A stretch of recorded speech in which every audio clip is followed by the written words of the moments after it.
వృశ్చికం వారికి చూసుకున్నట్లయితే ఈ సంవత్సరం మీరు ఎటువంటి విషయాల పట్ల జాగ్రత్తగా ఉండాలి, ఏ దేవతారాధన చేసుకోవాలి పరాభావ సంవత్సరంలో అని చెప్పి చూసుకున్నట్లయితే ప్రధానంగా మీకు 4వ స్థానంలో రాహు ఉంటూ పంచమ శని, భాగ్య అష్టమ స్థానంలో ఉండేటువంటి గురువు భాగ్యస్థానంలోకి వస్తూ దశమంలో కేతు ఉన్నాడు.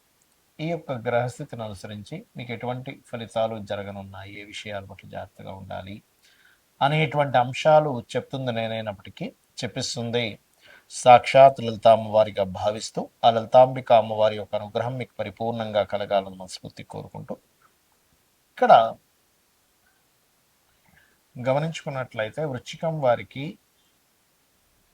4వ స్థానంలో ఉండేటువంటి రాహువు దగ్గరికి అధిక గ్రహాలు రావడం ఇంకా సంవత్సరానికి ముందే దానివల్ల కొంత ఏదైనా కానీ ఈ ప్రాపర్టీస్ తీసుకునేటువంటి వాహనం మీద కొద్దిగా జాగ్రత్తగా ఉండాలి. కాకపోతే పరాభావన సంవత్సరంలో నవంబర్ వరకు రాహు 4వ స్థానంలో ఉంటాడు కాబట్టి అక్కడ ఏదైనా ప్రాపర్టీస్ తీసుకోవాలి, అక్కడ సెటిల్ అవ్వాలి, అక్కడ ఏదైనా కోర్సెస్ చేయాలి, సాఫ్ట్వేర్ రిలేటెడ్ సంబంధించినవి అటువంటి వాటికి మాత్రం చాలా అనుకూలంగా ఉంటుంది.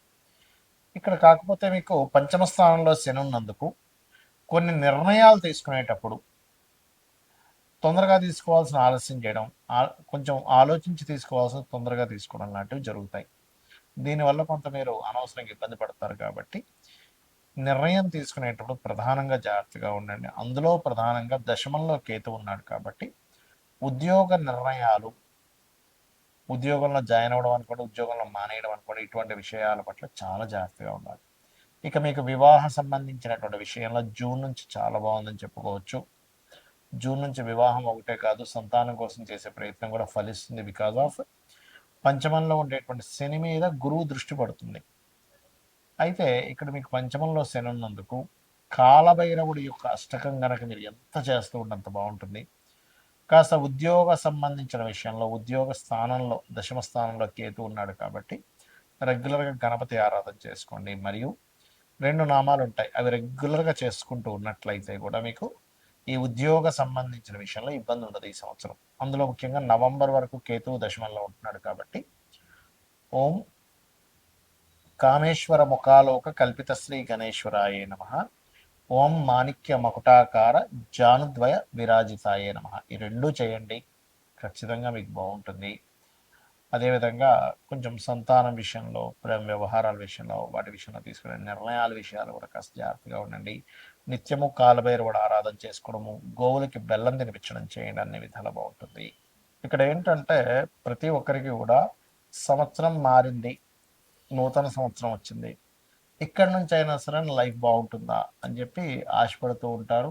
మనిషి అభివృద్ధి అవ్వడానికి పడేటువంటి ఆశ ఎప్పుడు కూడా తప్పు కాదు.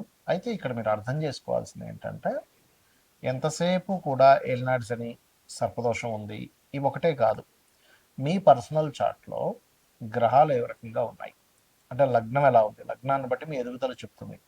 మీ ధనాధిపతి ఎలా ఉన్నాడు అంటే సెకండ్ లార్డ్, సెకండ్ హౌస్ శుక్రుడి యొక్క పరిస్థితి ఎలా ఉందనేది క్లియర్గా తెలుసుకోవాలి. దాన్ని బట్టి ఏమవుతుందంటే మీకు ఎందులో ధనయోగం ఉంది, ఏ రూపంలో మీరు ప్రయత్నం చేస్తే బాగుంటుంది, ఎప్పుడు మీకు రైట్ టైం, ఇవన్నీ కూడా తెలుస్తాయి. అలాగే మీరు చేసే ప్రయత్నాలు 3వ స్థానం.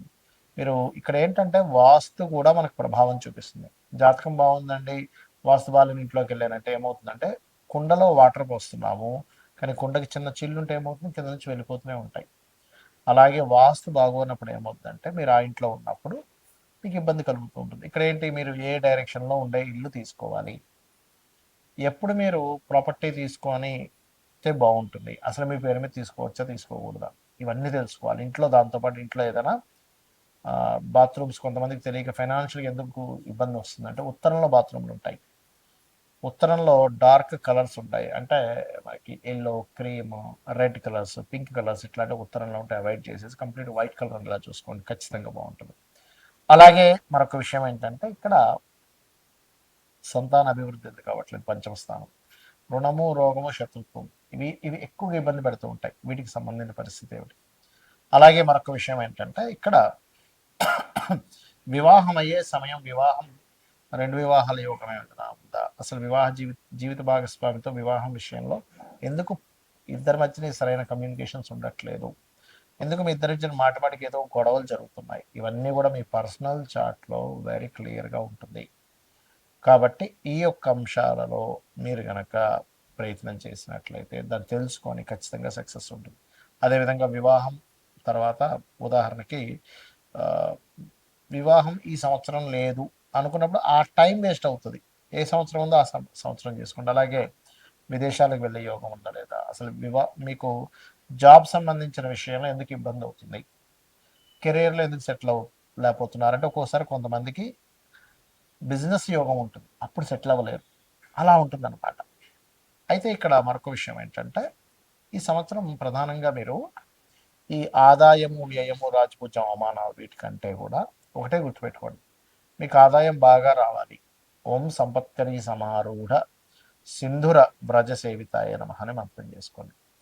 అప్పులు ఎక్కువగా ఉన్నాయి, ఓం అపర్ణాయ నమ అని మంత్రం చేసుకోండి. బిజినెస్లో ఇంప్రూవ్మెంట్స్ రావాలి, ఓం ఇంద్రగోప పరిక్షిప్త స్మరతోనా భజంగికాయ నమ. అయితే ప్రతిదీ కూడా 45 మినిట్స్ చేయండి. చాలామంది ఏం చేస్తారంటే 5 నిమిషాలు చేశానండి నాకు రిజల్ట్ రాలేదంట. చిన్న ఎగ్జాంపుల్ చెప్తాను. అన్నం పొయ్యి మీద కుక్కర్ పెడతాం, 20 మినిట్స్ పడుతుంది కరెక్ట్గా మీకు అది ఉడకడానికి. 5 నిమిషాల్లో నాకు ఉడకాలంటే ఉడకదు. అలాగే ప్రతి దానికి కూడా ఒక ఎనర్జీ ఫామ్ అవ్వడానికి సమయం పడుతుంది. అలా మీరు ఒక 45 నిమిషాలు కనుక చేయగలిగితే ఖచ్చితంగా దాని ప్రభావం అనేటువంటిది ఉంటుంది మీ మీద. అదేవిధంగా ఈ సంవత్సరం మనకి నవనాయకుల్లో తీసుకుంటే కూడా రాజు, మంత్రి, సేనాధిపతి, అర్ఘ్యాధిపతి ఇలా వీళ్ళు ఒక్కొక్కరు ఒక్కో దానికి అయినందుకు గురువు రాజు అయ్యాడు. జూపిటర్ యొక్క పరిస్థితి బాగోలేదు. నేను గతంలో చాలా రోజుల క్రితం చెప్పాను, 2-3 నెలల క్రితం కూడా చెప్పాను గురు రాశిలో శని ఉన్నాడని. దీనివల్ల అనేకమైనటువంటి జన నష్టం ఉంది. కాబట్టి విదేశాల్లో ఉండేటువంటి వారు మరింత జాగ్రత్తగా ఉండాలి. అది యుద్ధాల వల్ల అనుకోండి, కొన్ని రోగాల వల్ల అనుకోండి, విశేషమైనటువంటి జన నష్టం జరగనుంది, గుర్తుపెట్టుకోండి. ఇది ఆల్రెడీ మనం మనకి ఎప్పుడు డిసెంబర్ ఫిబ్రవరి టైంలో కూడా మనం చెప్పాము. కాకపోతే ఎందుకంటే ఇప్పుడు నెక్స్ట్ కొత్త సంవత్సరానికి కూడా ఈ యొక్క గురువే రాజు అవుతున్నాడు. అదేవిధంగా నీర్సాధిపతి కూడా గురువు అవుతున్నాడు. కాకపోతే వర్షాధిపతి చంద్రుడైనందుకు కాస్త చక్కగా వర్షాలు అయితే బాగా పడతాయి, ఎక్కువ రోజుల వర్షాలు కూడా ఉంటాయి.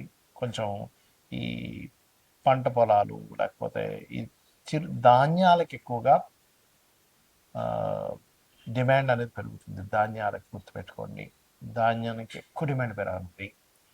కాబట్టి ఈ యొక్క విషయాల పట్ల కాస్త మీరు అప్రమత్తంగా ఉండండి. జనాలు బంకర్స్లో దాక్కునేటువంటి సమయం రానుంది, గుర్తుపెట్టుకోండి.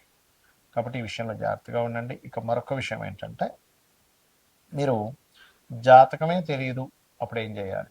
సింపుల్గా రోజు లలితా సహస్రనామాలు చేసుకోండి డైలీ, ఖచ్చితంగా బాగుంటుంది. అదేవిధంగా మనకి లాస్ట్ టైం మనం చెప్పుకున్నాం, ఒక 4-5 నెలల క్రితం కూడా చెప్పాను, సిల్వర్ రేట్ విపరీతంగా పెరగనుంది.